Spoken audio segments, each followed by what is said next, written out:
Welcome to this week's episode of Listen to Your Coaches. I'm your coach, Mike Wilkins, here with Coach Will Morrow, who is absolutely stunned that I didn't yell that out.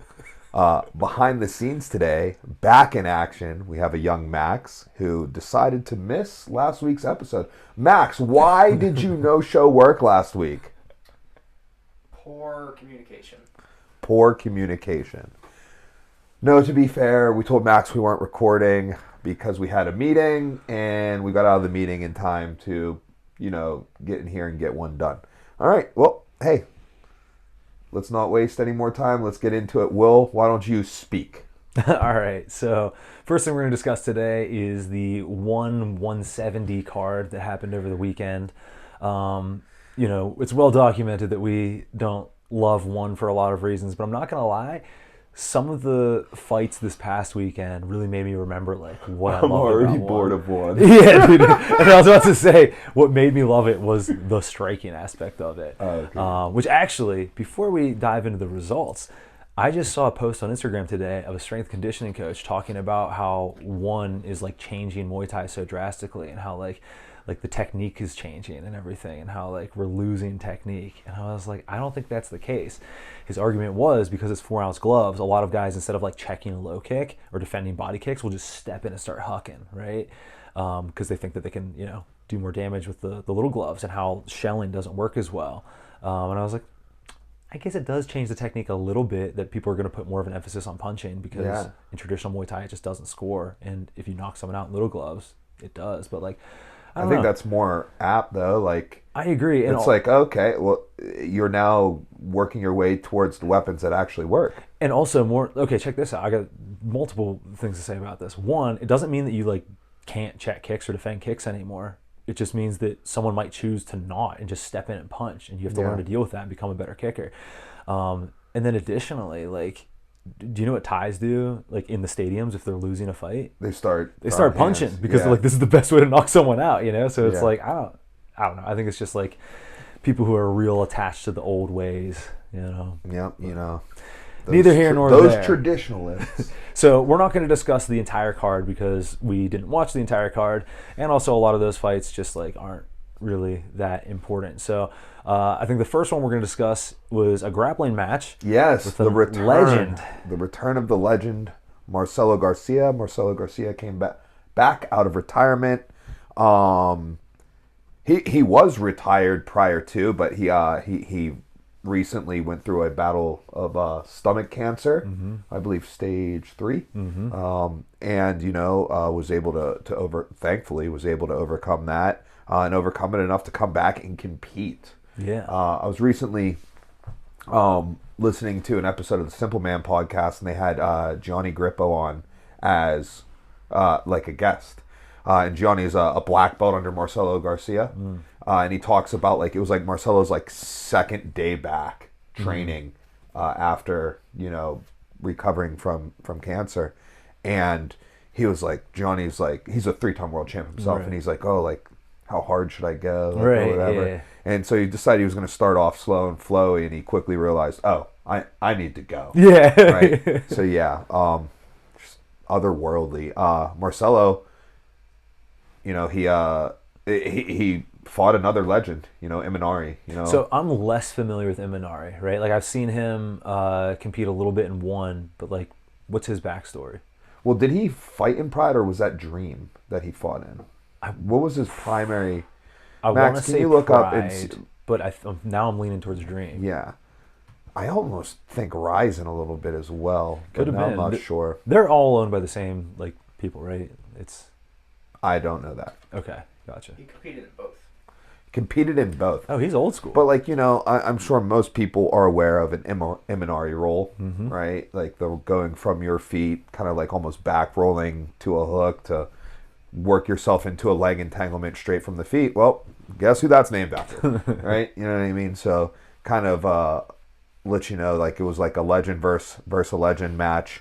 And Marcelo won with a really beautifully set up north-south choke, coming from a side control position towards the north-south. Actually, he was mounted. He had the mount, and he dismounted to a kind of a head and hip side control position, and, collected into the north-south choke. And it happened in such, like, slow precision that it looked like an instructional, right? It looked like Imanari was, like, the demonstration partner for this.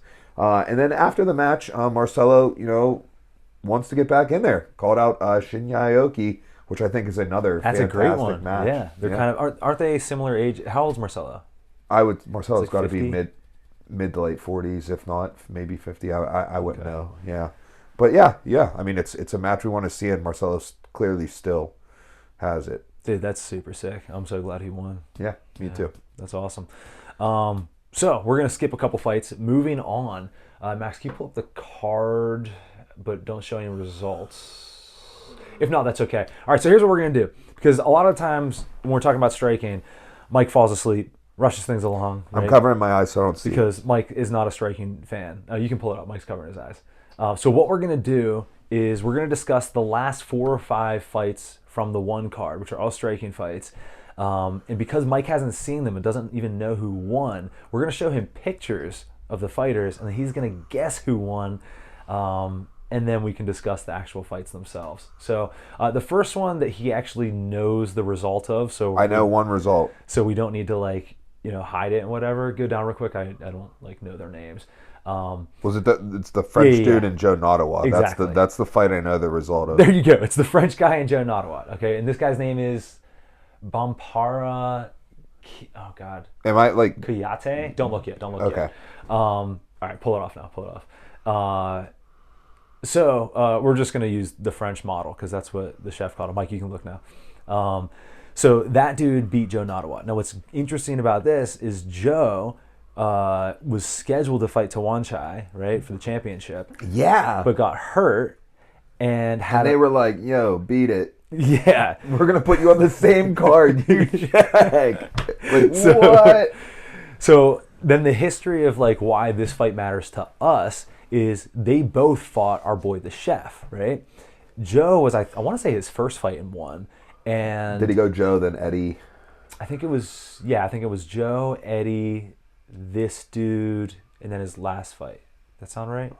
I think so. But either way, he fought Joe and, lost the first 2 rounds and kind of a little bit of a war, and then really put it on in the third. And everyone's convinced that if that fight would have kept going, he would have won, right? It's just that crazy momentum shift. He hurt Joe badly. Had he have dropped him in that third round, maybe he would have, gotten a draw or win. But either way, it was pretty close, and the world, it was one of those fights where even though the chef lost, everyone was like, yeah, this dude's the man, right? Okay. So then in 2 fights ago, the chef fought this French fella. Is one of these dudes the French fella? Yeah, the guy on the right. And oh, dude, I did not expect him to be black. I think he's initially from Mali. Okay. Yeah, when I was thinking of a white guy. I mean, that's usually who comes from France. Yeah. But this dude fought the chef, and they had a hell of a fight, and Luke dropped him, I want to say in the third round, I forget how it went, but it was back and forth, and then eventually he kind of overextended himself a little bit, really chased the finish because he probably needed it, and this dude was able to land an uppercut, put him out. Oh, okay. So they both have wins over the chef, but both of them are fights that I don't want to say were necessarily close, but you didn't think that the chef was outclassed, you know what I mean? Yeah. He showed that he's in this zone. So now it's all right, well, what's going to happen now? Because Joe was going to have a title fight, and now this dude just knocked out Joe. Yeah, man. Wow. So basically, I'm hoping this dude gets the next title shot. Whether he wins or loses doesn't matter. If Luke gets a fight that same card or somewhere close to that and he wins, dude, he's got to be next in line, right? Rat trap. So that's a cool fight. I didn't actually see this fight, but I did see that Joe Nottawa got stopped. So, congrats to Bampara. Does that look right? Yep. Congrats to him. That's pretty sick. All right, Max, you got pictures of the next fight. Yes, 1 second. So the next fight is Sexon, right? Yeah. So Sexon, have you heard of him? No. So Sexon's a legendary Thai fighter, and he fought a dude from Myanmar who was a Lethwei guy, right? So, yeah. This is it? Yeah. So Sulin U. Now, generally, people who do Lethwei, like they just fight Headbutt, sloppier. Headbutts, yeah. It's just like it's kind of sloppier. So like under this rule set, I was expecting like, oh, the dude's gonna be tough, but like Sexton's gonna run through him. That's what I thought going in. Now that you're seeing a picture of these two fellas, Which one's which? Sexton's on the right. Okay. I mean, I got to go with the dude on the left here. Sulin Uso. So Sulin Uso, this is who I'm thinking won that fight. He did not, but he really surprised me with how well he fought. Like Boo. crazy pressure, walking through like big strikes and just like landing big body shots, punching his way out of the clinch. It was kind of a fun fight actually, but yeah, Sexton won. So what's his improbable recovery? Like, what are they talking about? I have no idea. Yeah, Okay. yeah. That was the first time I'd ever heard of that fella. So who knows? But yeah, Sexton's a little bit older, so I don't think that this is gonna matter like too much for like titles and the future of the sport. But it was a fun one. Max, next fight. So it's Carrillo, right? Yeah. Okay, so this is a crazy one. All right, so Nico Carrillo was supposed to fight Superlek. Right. Superlek got hurt, so they put this fella in. Okay, his name is Nabil? Yeah. So Nico Carrillo has been knocking dudes out. I think he cuts a lot of weight for one. He's like a big, thick dude. Yeah. And he's known for just like big punch power, right? He's been knocking dudes out. I think he knocked out that was for Haggerty. Doesn't really matter. He's a big puncher, right? This dude Nabil, he's been wrecking everyone. He's like 6'3" or something, fighting at he's not 6'4", bro. There's no way. Well, how tall do you think Chaudhry is? Because he's a good freaking foot taller than Chaudhry. I bet Chaudhry's like 5'8" max. Okay, so he's 6'8" then, this dude. Nah, dude. Nah. If Chaudhry's 5'8", you don't think that this dude... Chaudhry doesn't even come up to his shoulder blades. You don't think this dude is at least 6'4"? I think that's perspective, too. I think Chaudhry's back a little bit in this picture. Doesn't matter. I don't think so. I think this dude's elbow's behind Chaudhry. He's 6'5", but he fights at 145, right? So he's like a very skinny dude. He's young. I want to say he's like 20. And he's been beating everyone except he already fought Superlek. And Superlek, I think, stopped him because he's Superlek and he's a monster. So he was the last-minute replacement to fight Nico Carrillo. Nico Carrillo, the king of the north. How do you think this fight went down? Nico Carrillo. Dude, I would have sworn that Nico Carrillo was going to knock him out. Dude, first round, this dude is like sliding around, gets some space. 1-2, boom, down the middle, drops Nico. Gets back up, but you can tell he's not with it. And then he just pours it on, drops him 2 more times in that round.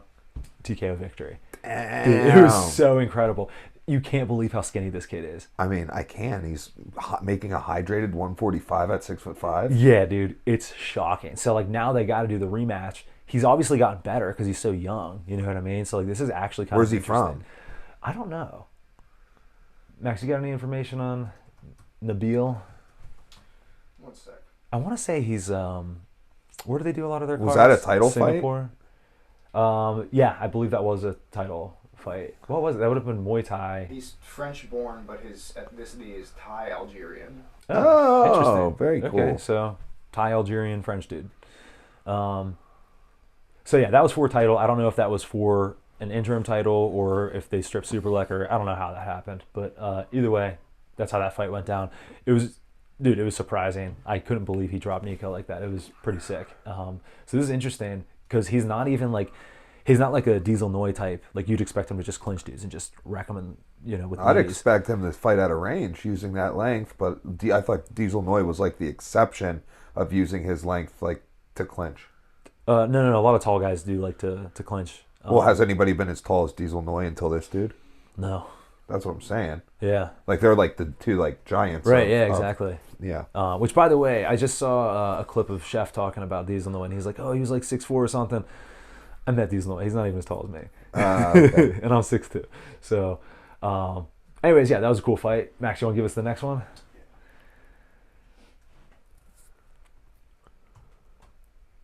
All right. So this. Oh no, I lied. This one was an MMA fight.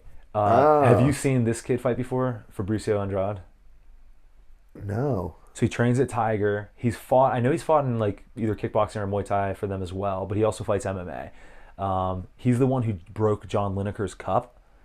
And he was fighting this guy, Quan Wan Ills. I don't know. Okay. Um, I'm going Fabricio Andrade. and you would be right. He Wow! tore Thank through him. God I got one. Thank Tore God through I'm him. 1-2 right now. Is So- that it? Is that all the fights? No, there's one more. So Good. this So I can fight finish 500. is interesting because, as we know, the MMA quality in one is trash. He's one of the few guys that I think might actually like be able to transfer to the UFC and like do Yeah. okay. I don't think he'd be a champ there, but if his takedown defense held up, I think he could like do some interesting things there. So that was a fun fight. But yeah, he tore through him. It was pretty sick. Last fight, Tawanchai against Super Bon. All right, dude. I'm gonna, dude. Super Bon's training at the Banchamak gym, right? I'm gonna go with Tawanchai. And you would be right. He stopped him. 500. Let's Dude. go. Stopped him in the first. I want to say it was 3 knockdowns. We were just discussing those little gloves, dude. Yeah. It was exactly that. Just cracked him with a punch. He's like a big, heavy southpaw left leg kicker. And he started to get that off, but then landed a punch, put Super Bon down. Honestly, I think the only 2 guys who could beat Tawanchai are our boy the chef and the French model. I think they're the only ones who have the skills and toughness. So what weight is this? This is featherweight, so that would be what, 55, right? Yeah. Yeah, Or 56 or whatever it is. Hydrated. Ugh. Yeah. Couldn't imagine. So this is actually turning into an interesting weight class. Max, do you have the rankings pulled up for this? Yeah. So I know that like I've changed my opinions on lots of fight stuff very quickly, and I was just like hating on one for how they've done their matchmaking and how they've kind of like painted themselves into corners, and that like this division could be super cool and like it's not. Well, I take that back. I think it is pretty cool actually. Check out these rankings. Oh, okay. No, not this. You want the featherweight? Yeah.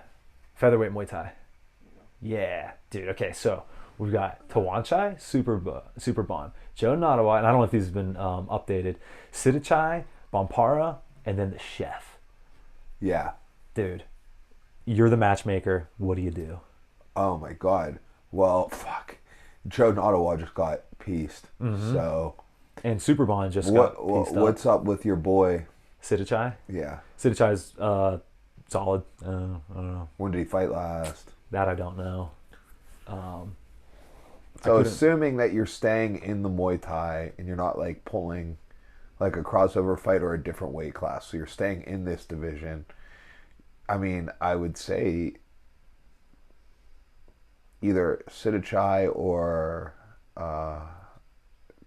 Bampara should fight for the title next. Sidichai's last fight was December last year. He lost the decision. Oh. He's 1-3 in his last 4. Oh, really? Who did he lose to? Shadow Singman won. Oh, dude, Why is isn't that dude ranked? That's crazy. He does have a win over Abasala, though. Okay. Yeah, but like that's like- that's kind of wild. All right, so dude, here's what you Yeah, do. so definitely Bampara should go next title fight. Dude, here's what we do. Vampara fights Tawanchai. Same card. Luke fights Sidichai. And then Why? Why Sidichai? I almost feel like he's irrelevant in the rankings. I feel like he should be D-ranked. Sidichai's also, he is the only man to beat Tawanchai.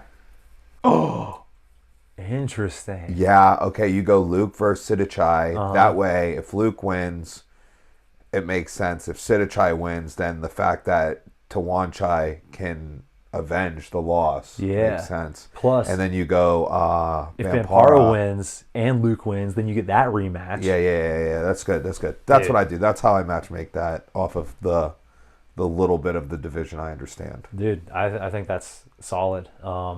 So, yeah, that's what happened at 1. After seeing that, are you 1% more excited about featherweight Muay Thai? Yes, 1%. Hey, we'll take it. You guys heard it here. Mike is about to start teaching all of his no-gi in, Thai shorts and do a Y crew before every class. Yes. Starting tonight. All right. Cool. Anything else to add about 1? No, let's move. Any new thoughts about Chatri? I mean, I don't know. Yeah, I'm still... At this point, I feel like Like, I hate him just because it's kind of fun. Like, it's like part of it. Dude, like, you know, we got inertia going. You know what I mean? Yeah. Like, he said some stuff which I like barely remember, and I was like, oh, we don't like him. And I now it's like, remember he was like talking about how like Division I wrestlers. oh, that's he's right. like Yeah, everybody yeah. who fights in one's a world champion in their discipline, and Division He's like, I the UFC wrestlers just are has like, not, yeah. they're not world champions, Right. or whatever. And then he had some like dude who I never heard of. Like, you know, all credit to him. Like, I'm sure he was a really great wrestler, but he was not like Yeah, he wasn't like a like legend. someone that I would like a name that I would know, and I Right. know a lot of names when Yeah. it comes to Division I wrestling. And he's touting him like he's like the great wrestler, and I'm like, bro, I thought you said you were only world champs. Dude, So, that and I whenever remember Jared Brooks, hit the That mat slam. return, and dude just decided to land on his head, he DQ'd him and was like, Yeah, oh, and it's about fighter safety or whatever. And I'm Shots like, reacted like he shot Yeah. a baby seal in front of a bunch of kids or something. yeah, it was Like, insane. yeah, that was ridiculous. Yeah, thanks for reminding me. Yeah, now I remember why. All right, we're back on it. Back to it. All right, so we're going to move on to another topic. So the newly formed MMA organization, the GFL, okay, they recently had their draft go down this past weekend. Will, you're going to need to lead this. I got What you. is the GFL? Why should we care about the GFL? Who's in the GFL? Where can we watch the GFL? So these are all When questions. does the GFL happen? These are all questions. Is it on TV? I don't have the answers to any of those.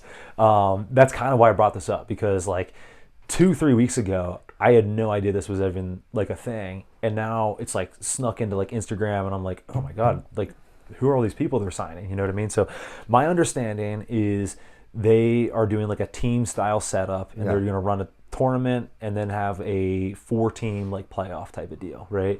A 4-team playoff, and there's 6 teams in the league, so 2 teams don't make the playoff. So actually, Max, can you go to league? I think at the top there.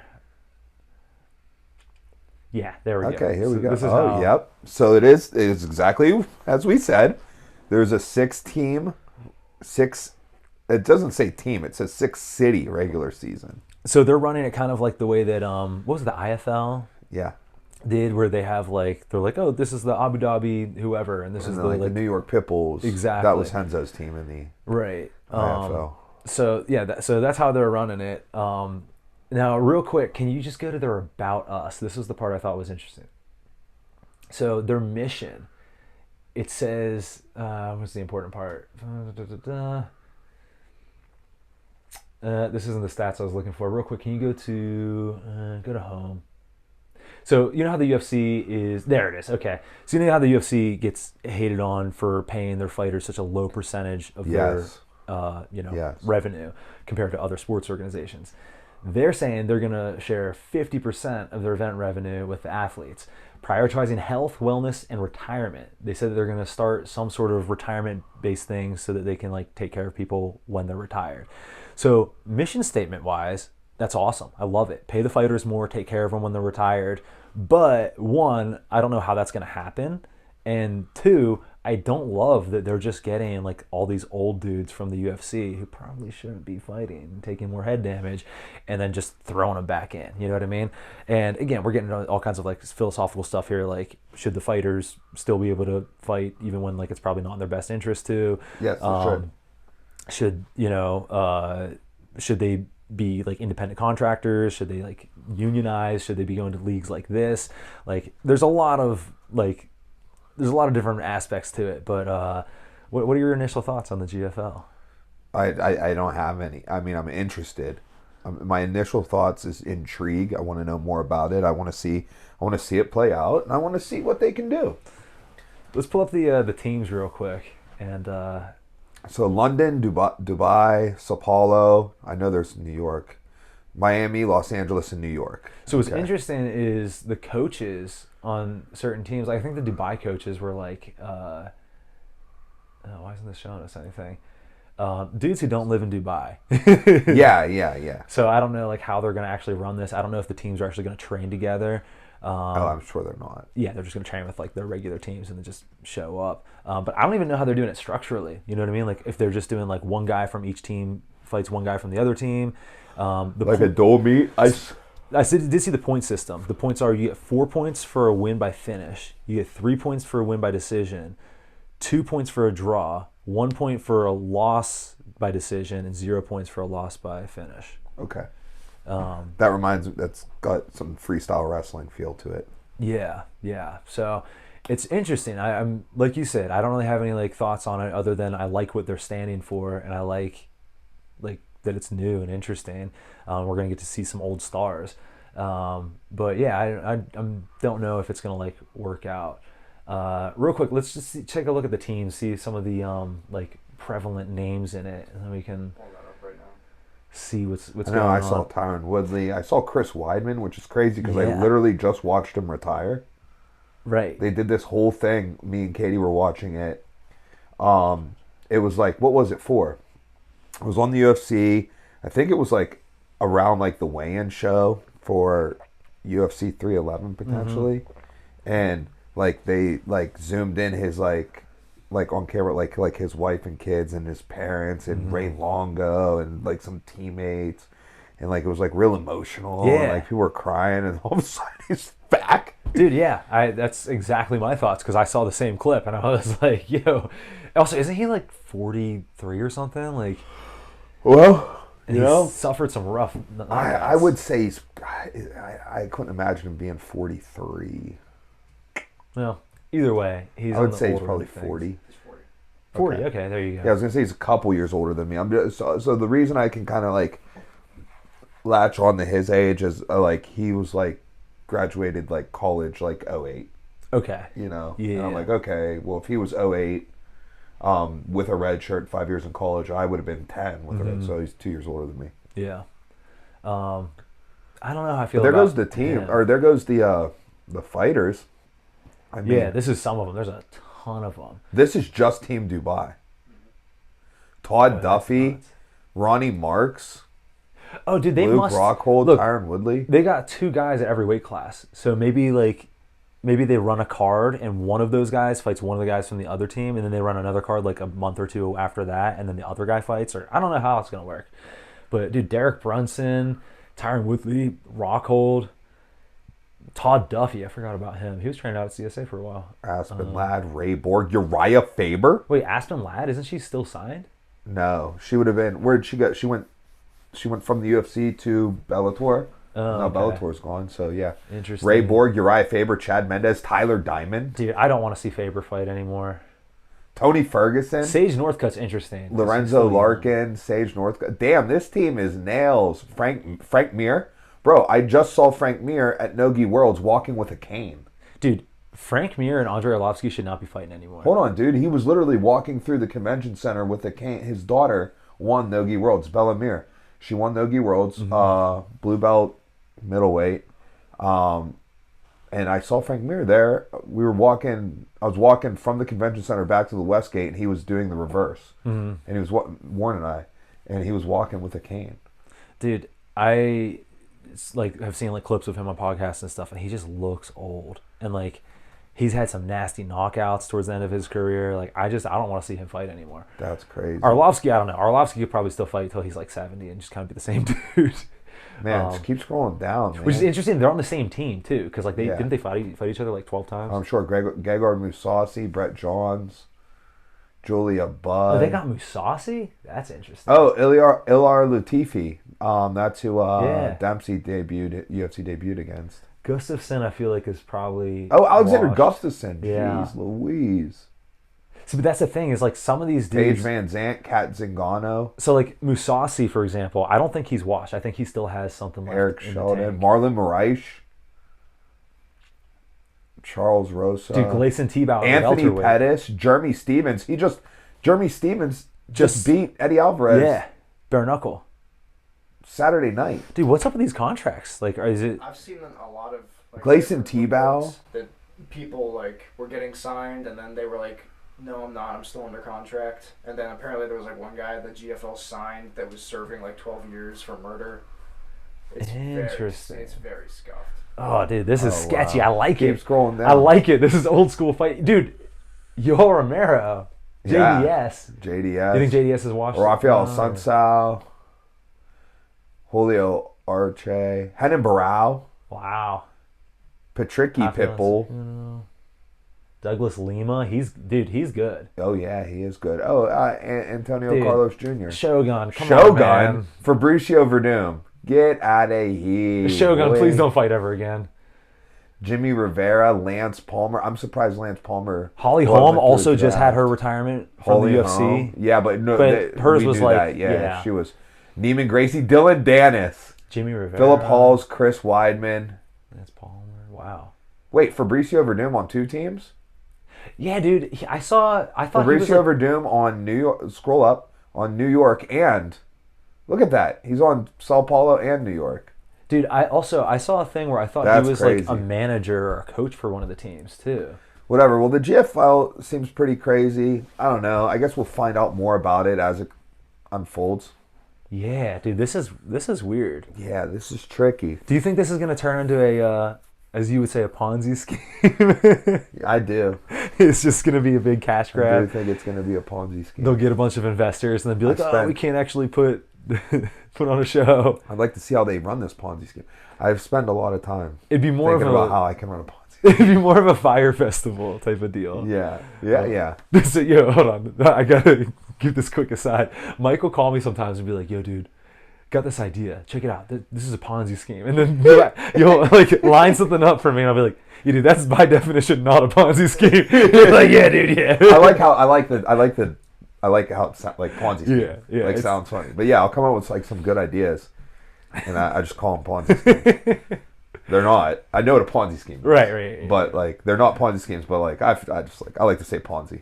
Yeah, it's fun. Yeah, dude, maybe this will turn into a Ponzi scheme. Who knows? Maybe. Well, hey, dude, as long as Seems like it is. Everybody else is under contract with somebody else. dude, if one fighter gets paid well for it, then it's kind of all worth it. You know what I mean? And they don't like mess up anyone else's career. You know what I mean? If they're like, "Hey, Musasi, we're gonna get you a fight," and they like lead him on for like 2 years and take time out of his prime, then like, yeah, that would be a problem. Yeah. But if they're just kind of like messing around and they pay someone, hey, Pump it, push it. All right, cool. That's enough GFL. Yeah. We don't know enough. we don't know anything. Yeah, and you know what? I'm gonna need somebody else to make a YouTube video, and then I'll watch that, and then I'll tell you what they said. Okay. All right. Enough GFL. All right. Well, should we mourn? Should we go into mourning? We shall. So, unfortunately, got some bad news. We were really fired up for Brody's fight. His opponent got hurt and had to pull out of the fight. Yes. So, like, I don't know how to express how hard it's been to find opponents for Brody, right? Because, like, they just, like, there's not, first off, there's, like, not a lot of them. There's probably, like, 10 Amis in, like, the U.S. who are, like, at the level that they should be fighting him. And it's hard to get some of those guys to come to PA. It's hard to, like, just make it happen. So we're going to be looking at, like, almost a year now since Brody's fought. Yeah, coming up early March. And he's had some other fights get canceled. He's going to fight a kid that we affectionately call the Genie. And he did, whatever, we can talk shit on him. He dropped out from fighting Donahue and Brody, like, 2 days before the fight. Yeah. And, but it doesn't matter. Neither here nor there. Point is, we don't have a fight for Brody right now, which is, like, super heartbreaking. Especially, like, dude, this has been, like, us prepping for him for a really long time, thinking that we might get some stuff going, and then, like, not really working out, and then, you know, really pushing for this fight. Yeah. And pushing through injury. Like, you know, we weren't going to say anything because he was going to fight, but, like, Brody had a broken toe, which, like, you know, doesn't sound like it's that big of a deal, but imagine now you're bouncing off of a broken toe every day, every strike that you throw. You know what I mean?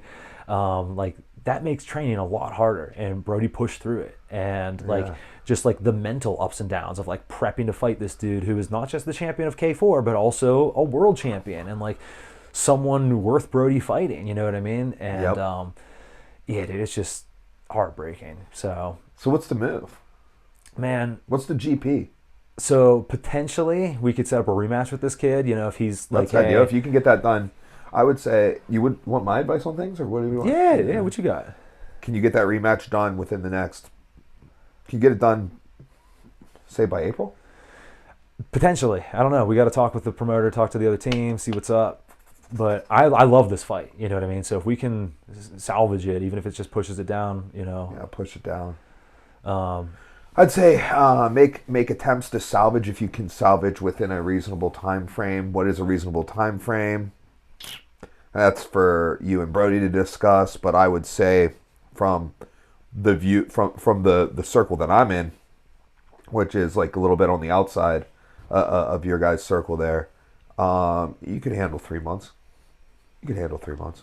Yeah. You know, if not, go pro. I'm not opposed to that either, because you know, ideally for a striker, I'd like to get like at least 10 fights. But he's had fights fall through, and you know very well, like if you prepare for a fight and then that fight falls off last minute, it's not like all that prep. What do you think about going to a tournament? So that's also an option. We'd planned on not going to, definitely not the Columbus one, because it was run by Warriors Cup this year, and they have a kickboxing tournament going on at the same time as that one, and like it was Did you see registrations for either? I don't know about the kickboxing one. We weren't interested in that at first. I can go back and look at that. But for the Muay Thai one, you couldn't see who was registered. Like, so you could for TBAs last year, and we're like, oh, sick, he's at least got one fight. Whereas this, there's nothing. And I emailed the guy who's like running the whole thing, and he never got back to me. So I was like, dude, I'm not gonna like show up with a team to a tournament that I have no information on. Like, what if I bring 5 to 10 guys and we get 2 fights? It's like, oh, okay, cool. We came back with a bunch of belts from forfeits, but like, that's not what we're going for. You know what I mean? So, like, I'm not just going to do that. So this dude didn't get back to me. We're not showing up to that. Potentially, we could go to the real TBAs, which we'd have to go to Iowa for. And that's not until May. Mm-hmm. You know what? I think that's the move. I think you see if you can salvage this Anderson fight. And if you cannot salvage it by the time for real TBAs, I think you go real TBAs. And that's the cap on the amateur career. No matter how it goes, he goes pro. I think that's a solid way to go. Yeah, that's what I would do. I mean, honestly, I would look into the kickboxing tournament. Yeah, I mean, dude, the thing is, Brody's kickboxing is incredible. So if like registration's there, and you're like, yo, there's 2 dudes in this bracket already, or 3 dudes, like, do that. Try to get the Anderson fight. If you get the Anderson fight, Banks. Cool. Bang that, or Todd Banks. Why do I keep thinking Todd Anderson's a referee? Oh, yeah. He's the one who gave the sick rules meeting at Luke Yes. Martin's LFA fight. Yeah. Shout out Todd Anderson. Great Shout ref. out Todd Anderson. Living rent free in my head from that rules meeting. Like, dude, that was fire. I was just like, dude.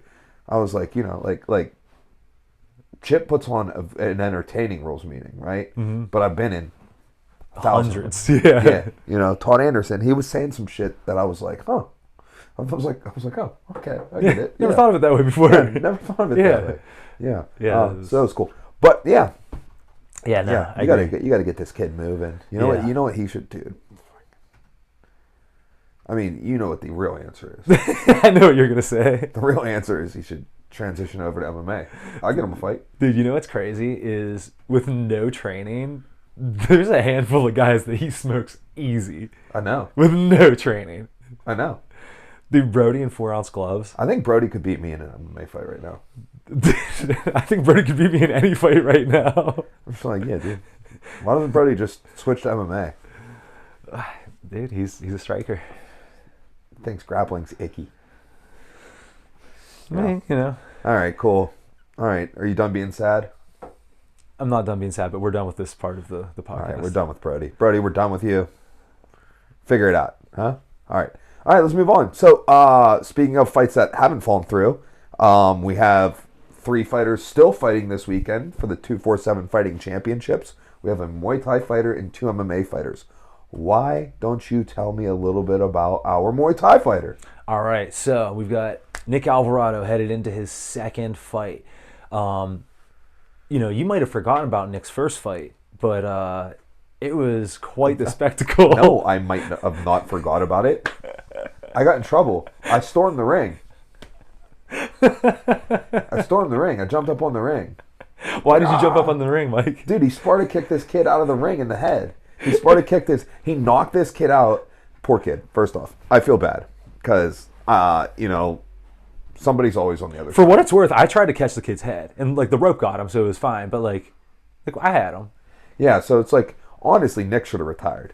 So, like, you got to think about it, right? You got to wait. So your very first fight, you knock this dude out, and while he's falling unconscious, you Sparta kick his face through the ring, right? Like it was like a it looked like out of a movie. It looked fake. Like out of a movie. So I like lost it. It was so clean. I was like, holy. So I stormed the ring. Got in a lot of trouble for that. Haven't stormed the ring since. Worth it though. Will I storm the ring again? Absolutely, 100%. That's how I'm gonna get like banned. Yeah. Like whenever I'm sick of corner, I'm like, I'm so sick of this. Going to these fights every weekend. Da da da. After like I've cornered like 40,000 fights, I'm just gonna storm the ring. I'm like, that's it. I can't do it. And you can't say no to people. Like, Coach, can you corner? And you just can't say no. I'm just like, watch this. I'm gonna be like, I can't. I'm going to storm the ring. I'm going to set it up, too. I'll be completely transparent. I'm going to go to Pat. I'm going to be like, Pat, listen. Oh, you're doing this in PA. Yeah. Oh, I mean, I want to be protected, right? So I'm going to go to Pat. I'm like, listen, Pat, here's what's going to happen. This fight, this is going to go down. I'm storming the ring. I'm looking for a lifetime ban. You're like, what do I got to do to get this ban? So I'm just going to jump in there. I'm going to go, and then you just pull me out. And then ban me. Like, I can't do this stuff. I can't do it anymore. I'm tired. Oh, I'm tired. That's so yeah. funny. All right, so anyways, yeah, we can expect good things out of Nick. He's fighting a dude who's also got one Muay Thai fight, but his opponent also has a ton of boxing experience from the college boxing scene, which, you know, some people would be like, oh, I don't know if we want to put, you know, our dude who's only got one fight against a dude who's got like, I don't know, like 7, 8, 9, 10 fights, whatever. But dude, Nick's got it, you know. Yeah, Nick's about it. Nick's a dog. And, you know, not to give anything away, but I will say he's been looking awesome in training. So, all right, let's go, things. Nick. Also on the card, we have the debut of TJ Sloan. Mm-hmm. TJ Sloan. I'm really excited. He's been looking so good in practice. Mm-hmm. Just a very high level of athleticism, and a high level of emotional maturity. You know. Yeah. So I mean, like, there's not much to say, but it's going to be a good show. I believe they're going to open the card with his fight. It's a good first fight. So it'd be cool. Like I was talking to him about that, opening the card. And I'm like, bro, how sick is it? You're going to be in the first. So this like 247, the Sunny Days Arena, right? Like, from my understanding, they have like a 10-year lease there. Yeah. So it's going to be like a mainstay, right? You know, it's going to be like a mainstay, and only 2 people can ever be the first fight. Yeah. In Sunny Days Arena, and now it's you. Dude, that's sick. You're the first fight in Sunny Days Arena. I didn't think about that, but that's pretty awesome. Yep, that's it. It reminded me of a story. I actually told TJ the story. Some Brazilian dude, can't remember his name. We're just gonna call him Will, because I actually think his name was like William. It was like William something. Right. But he was the first ever IBJJF world champion, and he was a blue belt roosterweight, and that's why, right? Because you figured they go in order, right? Oh, I see what you mean. So the first ever worlds, you know, which happened in Brazil, the Mundials, like 96 or whatever. Well, the first person crowned a world champion was blue belt roosterweight, right? So like this guy, because like, you know, black belts are at the end. Yeah. So he's the first ever jiu-jitsu world champion. Dude, that's so sick. Yeah, think about that. Just some little super tiny blue belt. Did he ever like go on and like win more championships or anything? Or do you know? I don't know that. I was listening to Shanji Ribeiro talk about it, because Sanji was like, yeah, he won the first ever world title, and then he was like, but then I would just like whoop his ass. You know? And then he was like saying like that led Sanji to believe that he could do it, because he was like, you won the world title? And he's like, I'll just beat the shit out of you. Dude, if you took the dudes who were winning black belt worlds back then and you had them compete against same weight class, like the, I don't know, purple belt worlds guys, but they get smoked. Yeah, they get smoked. Yeah, that's crazy how fast jiu-jitsu's evolved. I mean, yeah. It's pretty cool. It is really cool. And also on the card, we have a Will Moriarty. Will Moriarty has the best submission in Stout PGH history. Submission to strikes. Yeah, and he's, dude, he can crack. Yeah. He's coming on a 2-fight win streak. So, man, we got a good group going into this card. Max, could you scroll up the card a little bit? I'd like to give a couple shouts to some friends. We got Carly Joe Thomas fighting Oh, looks like she's got a tough fight. She's fighting a 7-0. Oh wow. So, that's awesome. It's a 115? Carly's a 115? Wow. Sheesh. All right, let's go Carly. So, Carly on the card. Gino Morelli is fighting on the card. Gino Morelli, former Penn State, former Pitt wrestler. Wait, who's it both? Yeah, one of the founders, or at least heavily involved in Athletes Ocean. Really high talent there, Gino Morelli. Nico is on the card. Nico, the homie, Broncos boy, is on the card. And then the main event, we got Justin, the General Patton. Yeah, so we got a really good fight card. I'm excited for it. That is this Saturday night. This is it, right? Sunny Days Arena. Yeah, I just said that they're going to be the first fight in there. Right? Wait, hold on. This is at Sunny Days Arena, You right? had me shook for a minute there. You were like, this Saturday. I was like, no, it's not. And I was like, oh, yeah, it is. Is it? It is, in fact, this Saturday. It is, in Saturday. fact, at Sunny Days Arena in North Versailles, Pennsylvania. If you want to know how to get there, we have a clip on our Instagram that can give you directions to the arena from all Stout PGH locations. Max, remember, we should repost that. Yeah. All right. Yeah. So that's 247 Fighting Championships. All right. Cool. All right. I think the only other thing we got to discuss that's coming up this weekend is we got the UFC back. We got a fight night. We got a fight night, and I'm pretty fired up for this card. I'm not going to lie. Who's on it? Is there anybody good on it? Who isn't on it? Is it mid? Brother, this is an incredible card. Boo. Headline by Izzy against Imavov. Is that how you say his name? That's an interesting fight. Then we've got Shara Bullet against MVP. That's also a very fun fight. At 185? Yeah, they're 85ers. Not MVP. MVP's welterweight. He used to be. He said it's a one-off. Oh, it's a one-off? Yeah. So he is. Oh, I thought his last one was 85. No, his last Oh, one that's right, because he fought was Gary. Gary. That's right. No, I don't know why I thought he was an 85er. Yeah, that's crazy. I don't know why you thought he was an 85. You know what's crazy? You don't know nothing about MMA. That's what's crazy. He could still beat him. You don't know nothing. Yeah, he can still beat him. Taller, he's got longer reach. Also, his style is just weird. Like, he can catch anyone with anything. He's got longer years, too. He's been alive longer, so he knows more. Hypothetically, the older I get, I realize that's not always the case.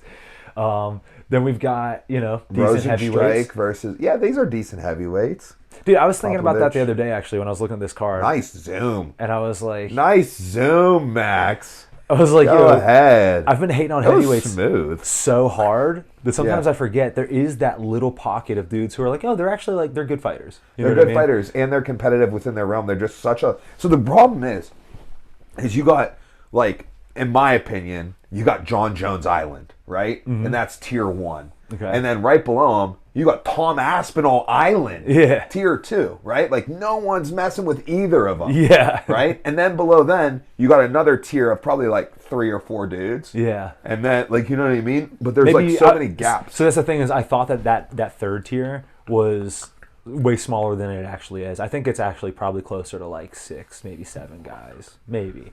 Okay, yeah, but whatever. But yeah. So, but my thing with that is like these dudes aren't in that third tier. They're in tier 4. Really? I put Pavlovich in tier 3. Bring up the rankings! Let's do it! Bring them up! Bring them out now. So Rosenstrike, I would say, is in tier 4 based on your model. So that means you're taking Pavlovich. Yeah, I am. I finished first round. I didn't say that. You just said it. I didn't say that. Run the tape back. You literally just said Pavlovich first round. Dude, now you're inceptioning me. I'm like, did I just say that? No, I'm making that up right now, but I could get you to believe it. Rosenstrike's going to win. He's got 4 more years experience. Rosenstrike, though, he does have the ability to beat a lot of those tier 3 guys if he connects.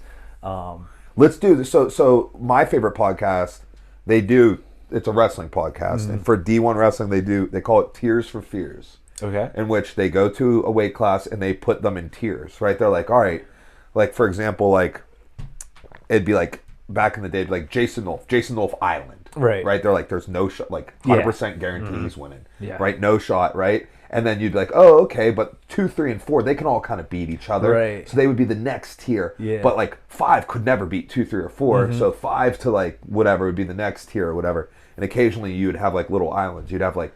It was like right now we have an island. We have a D1 heavyweight, Gable Stevenson. Oh yeah, island, right? Well, and then right below him, it's like the Penn State heavyweight, Kirk Fleet, and Wyatt Hendrickson would probably be like tier 2. See, I was going to say, as an example, it was like the old school welterweight division, whereas GSP Island, John Fitch Island. Yeah, like, yeah, there was that era of that. All right, so let's look at this heavyweight rankings.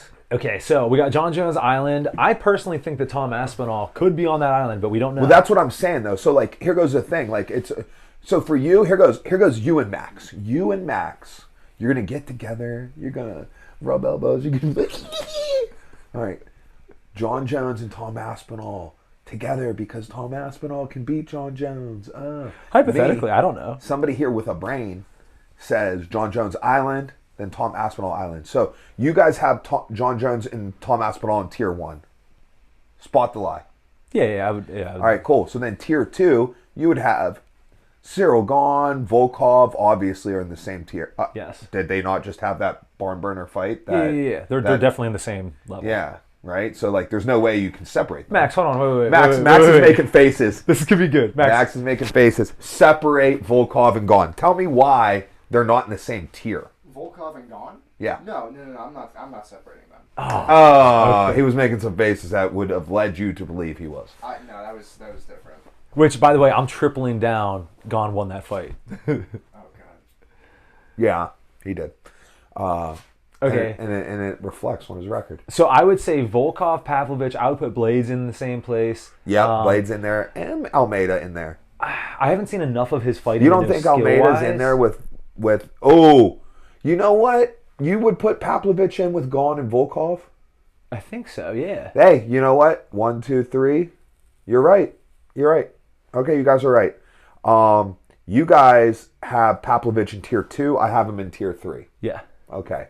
So because of that, I just have an extra tier. We all. What do you mean? Do we only get 4? No, you get as many tiers as you want. Oh, okay. I thought you were saying because. Got you.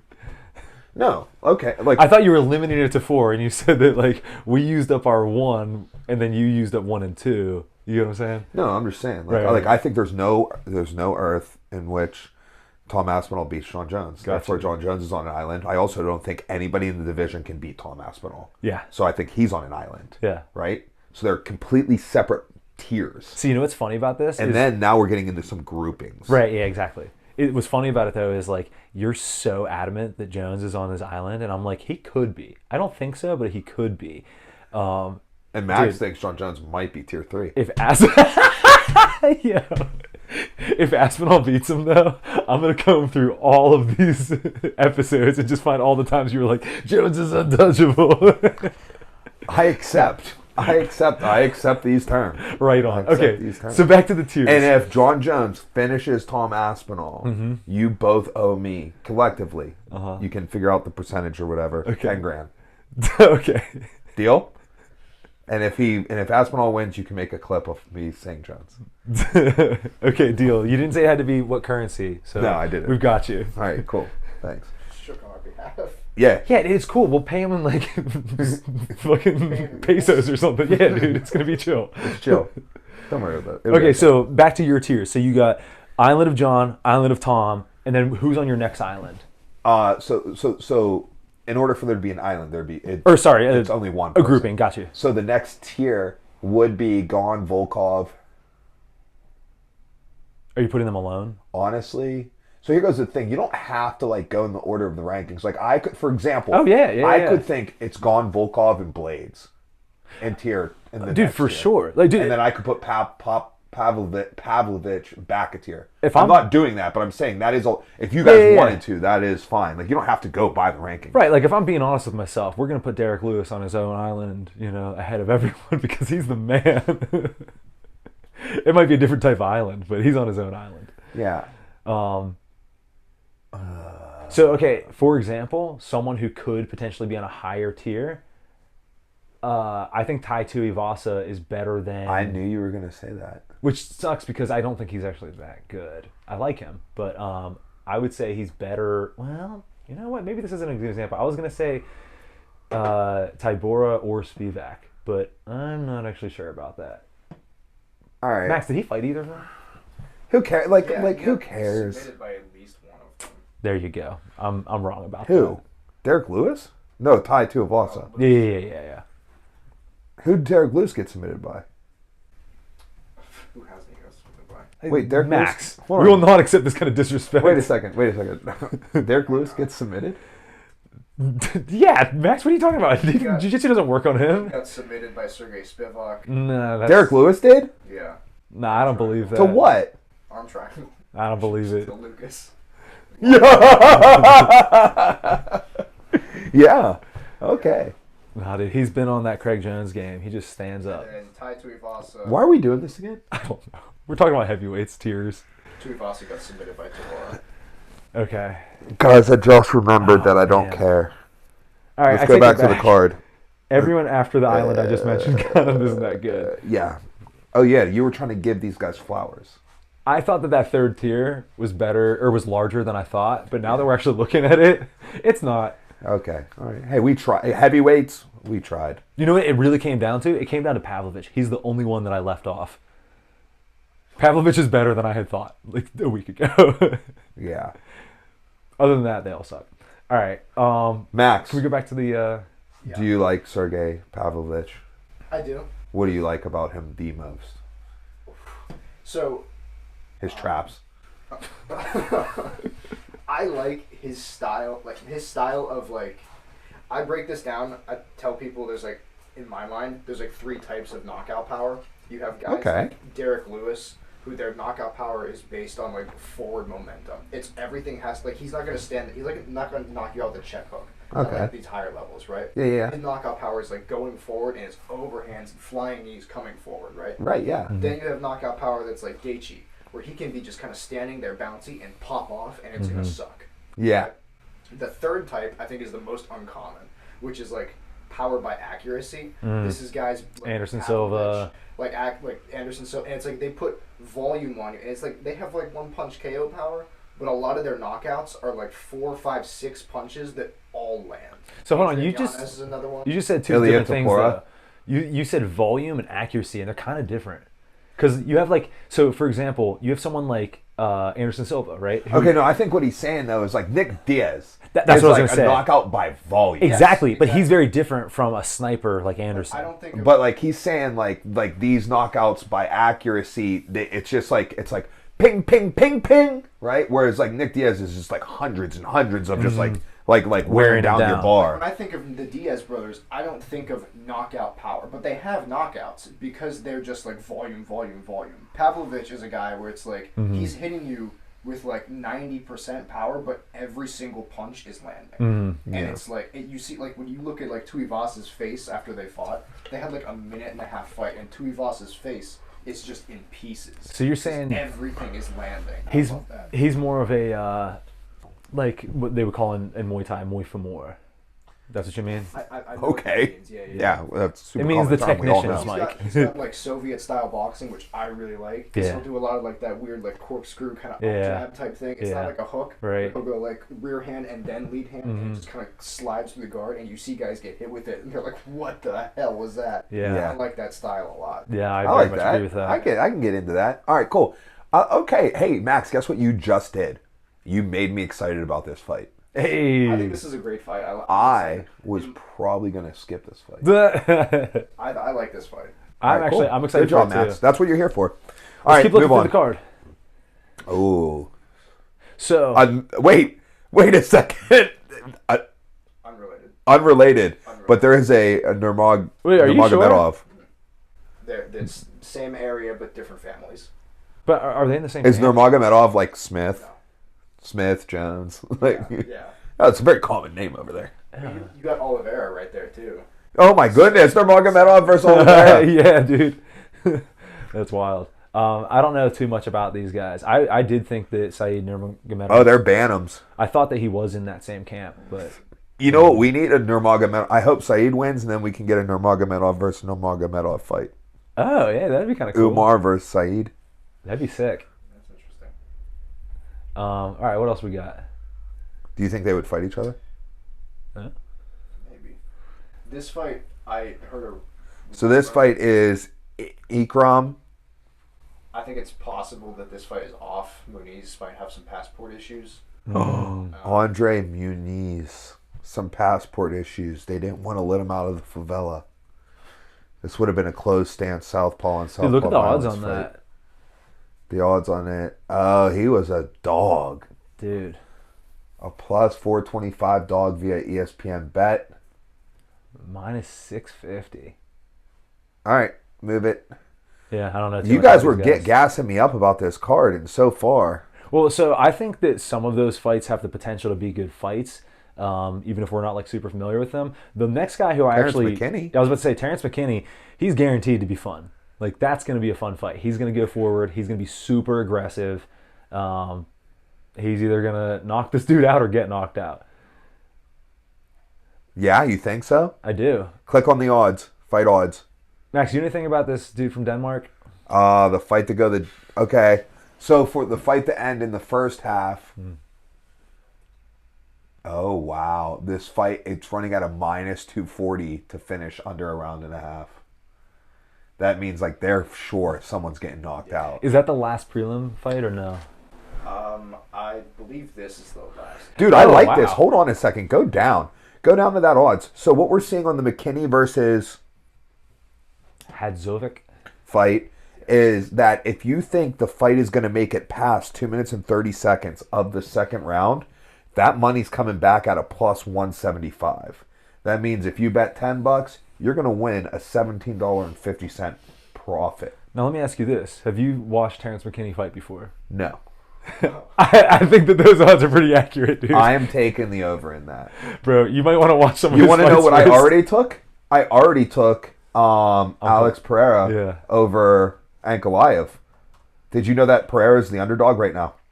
Is he really? Yeah. I got him. It's like, what, plus 120, something like that? No, he's minus 110, but Ankalaev's like a minus 120. So I still got him at negative money, but I mean, it's not going to get any better than that. Yeah, if it does, if the odds get better, I'll just put more money on it. Yeah. Yeah. I can't believe it's that close. I put 5 units on it.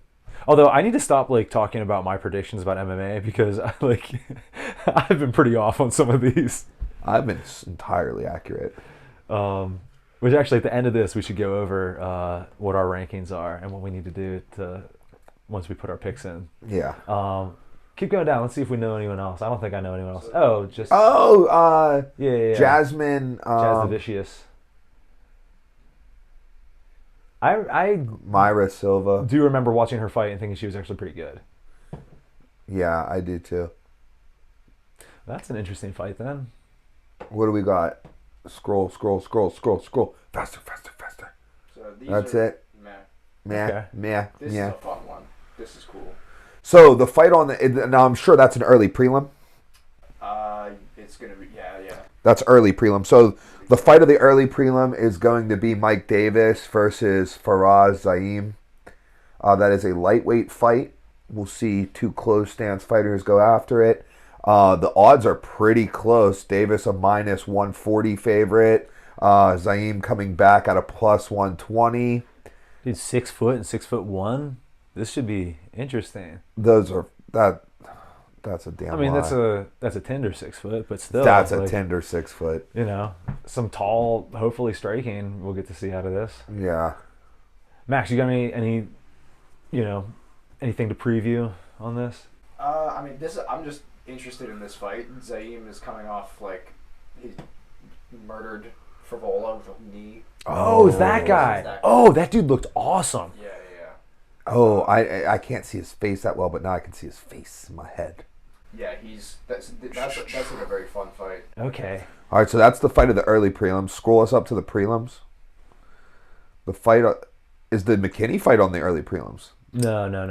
I'm not sure how they sort it for fight nights between early prelims and regular prelims. This fight is off as of 20 seconds ago. Oh, okay. Well, if you pull up the Instagram, Will, where's your phone? Do they have the card up there? Yeah, I saw maybe I saw it by other people's posts. Yeah. That Card. online. Here, I'll pull up the UFC. Well, how many fights are there on the card total? Should I give a count? They don't have it posted yet. Well, however many fights are on the card total. The top 5 are the main card. The next 4 are the prelims, and then anything after that's an early prelim. Yeah, so this is going to be prelim. This might be opening the prelims, and then before that might be That's crazy that her last fight was for a world title and she's now... Dude, isn't Jess Vicious ranked? Dude, this is why I need my phone, because I can do some work right now. I could tell you some Well, stuff, we 'cause have I some can news for people. We've been working on some things in the background. You wouldn't know this because you're not involved as just the talent. But we have some changes on the way, and hopefully Mike will get to have his phone, look things up, not spend too much time on the phone, and hopefully you guys will get to hear Max a little bit better soon. Guys, I gotta interrupt. Hit us. This just reminded me. I was watching this podcast last night. It was about ecological training, which is like a form of learning for jiu-jitsu, and there's just like these big debates going down. Okay, sorry, go ahead. No, go ahead. Dude, it drives me so crazy because they're like, oh, you have drilling on one side and ecological training on the other side. I'm like, are we about to nail this? Go. It's like 99% of the issues in the world. Just do both. Dude, that's what I'm saying. But the thing is like what I am seeing from a lot of the eco is like it's eco or not, like right. Else. Yeah, they're just so dogmatic in it. It's like people who are like kettlebells are the best way to train. It's like, well, kettlebells are great, but you can also hit dumbbells and barbells and machines and cables and calisthenics. And no, you got to do calisthenics because this is, dude. It's all just tools to achieve the same thing. You know what I mean? Like. That would be like if you and I are like, I don't know, doing some woodworking project. And I was like, oh yeah, dude, I like to do my carving with like a bigger knife. And you're like, oh no, I prefer like the smaller one, get more detail. And then Max was like, well, you got to pick a side. And we're like, well, no, when I get to smaller details, I'm going to use a smaller knife. Like, it's just be logical about it. Right, yeah. So anyhow, that's going down. So I wanted to learn more about the ecological approach because of this going down this debate. I've been learning a little bit more about it, like some things that I thought about it that maybe aren't necessarily 100% accurate and stuff like that. And so like the guy who's kind of like the main push, Greg Souders of Standard Jiu-Jitsu, he's like the main push for ecological jiu-jitsu training. Oh, I thought it was, what's that guy's name? Kit or something? Oh, Kit Dale? Yeah, I thought it was him. Maybe. Yeah. Doesn't matter. I would say like Greg Souders is kind of like... Yeah. Who most people are identifying as like the guy who's kind of like leading the charge on it. So I listened to a podcast that he was on, and it was like a pretty like high end looking podcast. Like they all stood like behind like an ESPN style desk, but they were all like standing and stuff. And it was Greg, DeAndre Corby, his student, and then the two hosts like on this side of like a half circle table standing. And the guy who was in the corner host, he was just staring at the camera the entire time while they're all looking at each other talking. And he's just, while they're all talking, he's just staring at the camera. And then I finally figured out, because they had a screen below it, like playing highlights of DeAndre Corby. Gotcha. Like his ADCC trials runs and stuff. And I realized that the dude is looking like right below the camera. So they might have been even using like a computer setup to where like if I was looking directly at the camera and like it's a computer camera, so it's on the top of the monitor, I'd be like watching something and it would look like I was looking right, and I was like, he must just be watching this. Is that what we're gonna have to do for you? Well, no, we have the TVs. I know, but that's what I'm saying. Are we gonna have to put the TV closer to the camera? No, because you don't want it to make it look like I'm just staring at the camera. So like right now, I think it's okay because like I'm definitely not staring at the camera. Gotcha. I think the main thing is when we stop using your phone as the camera, is we gotta like limit the phone time. You're gonna be in there, yo, check out these bets, just going nuts on it. We're like, yo, dude, we're in the middle of doing a pod. You're like, hold up. I'll just walk my phone up to the camera, like, you guys see this? You're like, hold up, dude, the Packers or whatever. Like, yeah. Speaking of, Super Bowl's coming up. Super Bowl is coming up. Yeah. Max, gun to your head. Chiefs or Eagles? Eagles. Boom. Okay. Chiefs or Eagles. Boom. You're dead. There you go. Dead. All right. Cool. All right. Go Birds. Before we got way off base, what were we talking we're about? on pace. No, just we're done with the UFC. We don't even like them anymore. No. We gotta give picks. Are we gonna make picks right now? Yeah. Bet. Let's go. Before we move on from this fight, it did just get moved up to the main card like 2 minutes ago. The main card. This is now on the main card. Not even a prelim. Young and Davis. Okay. It's not. It just got moved up because one of the fights fell out. All right, let's go top bottom for picks because we're not gonna pick them all. We're not gonna do everything. Yeah. All right, Izzy versus Imavov. Man, I'm going to go out on a limb here, and I'm going to go Israel Adesanya. Izzy. Max? I would much prefer Imavov to win because I'm a fan of him, but I'm going to go with Izzy. So then why did we even pick that fight? You know what I mean? Like, Yeah, I love Izzy. It's just to buff our records because we all know Izzy's going to win.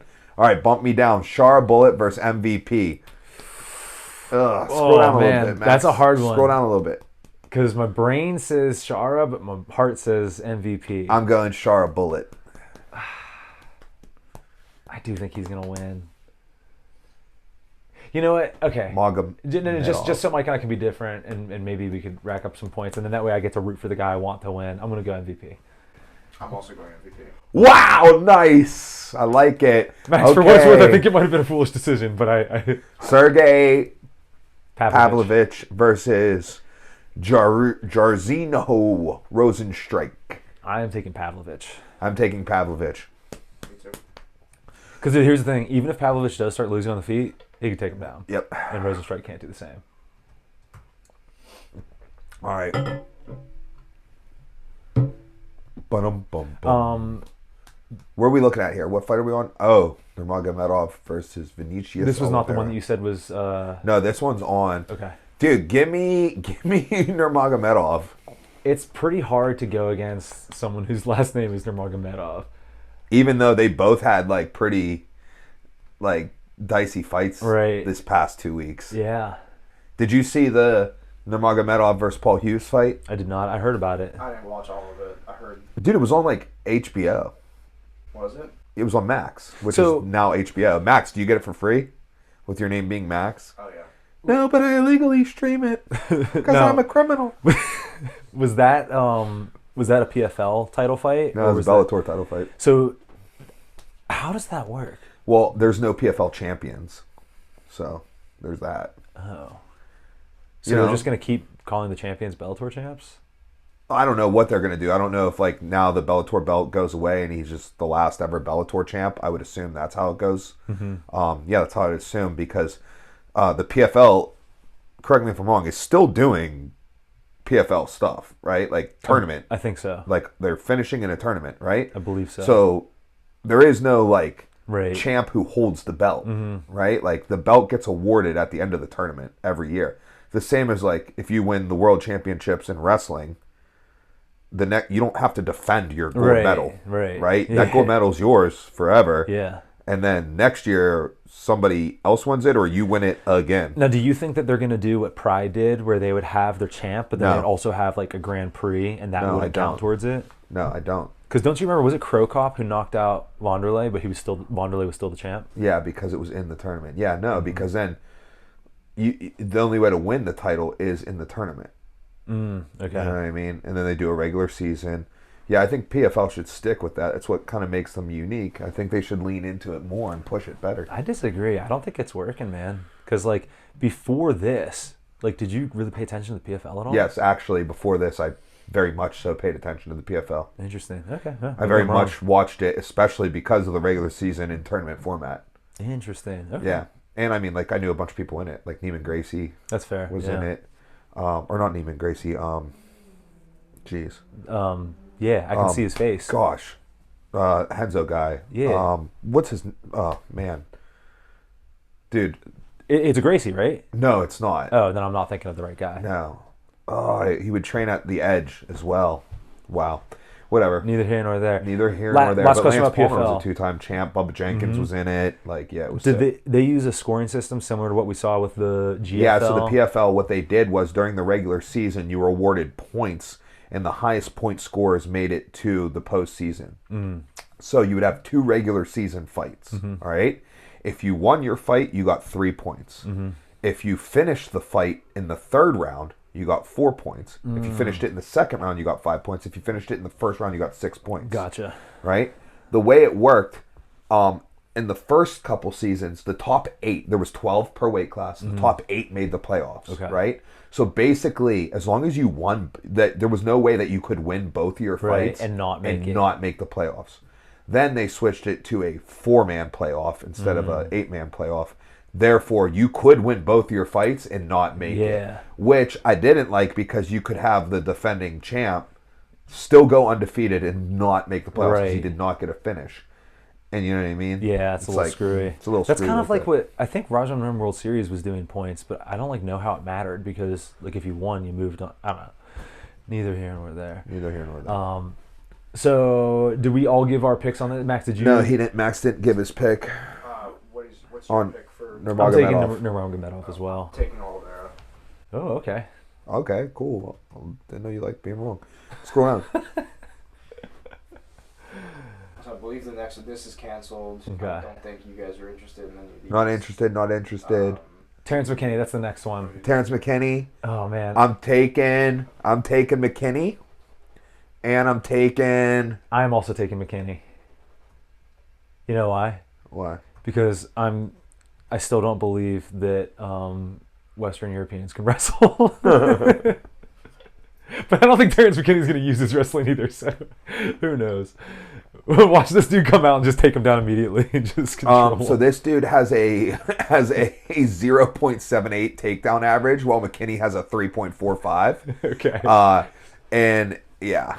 Okay, so then maybe I'm right.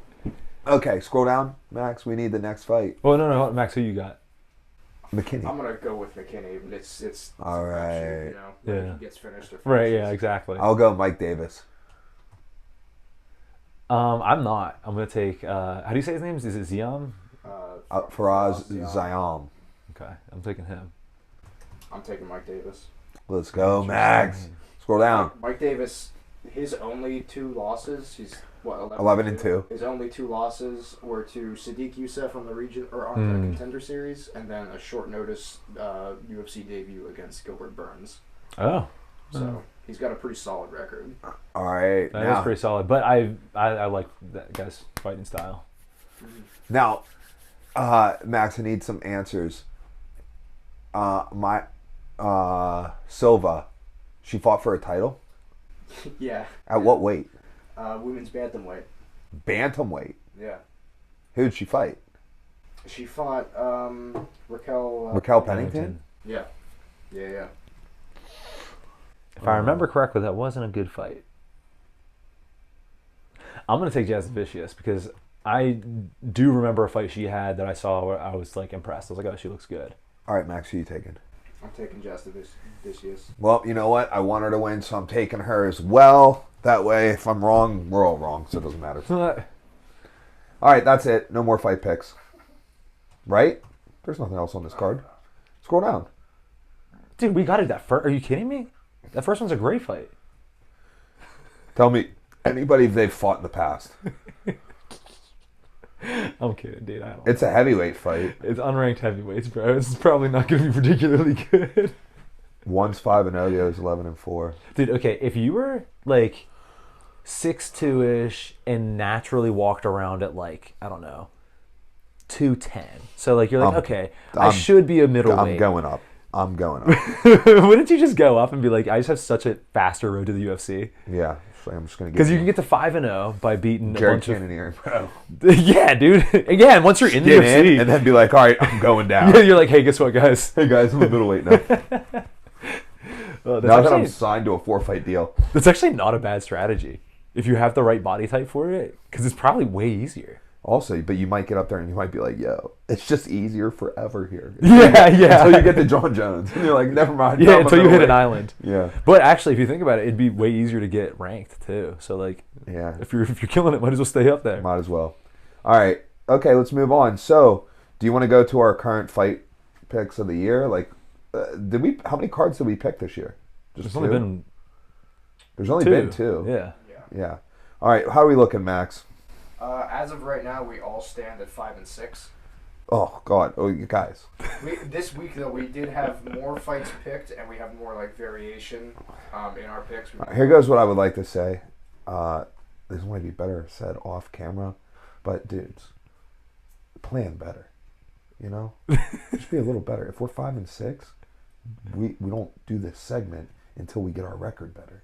Then we do the segment again. Oh, dude, I am very open about the fact that I'm not great at picking fights. I'm not open about it. I'm trying to create a Patreon and sell my picks. What are you doing? I'm sorry. All right. Okay. This is All the right. practice year. Yeah. No, damn it. Okay, so here goes the thing. This is our practice here. Here goes the other thing. Look, these picks don't count for real for my real picks in real life. The ones I put actual money on count for real. Mm-hmm. Okay? So, I mean, these count for whatever our little, like, league thing is. us talking. You can see live picks on the X coverage. Yes. On LTYC's. Yes. And if you followed our picks on X/Twitter, you would be making money right now.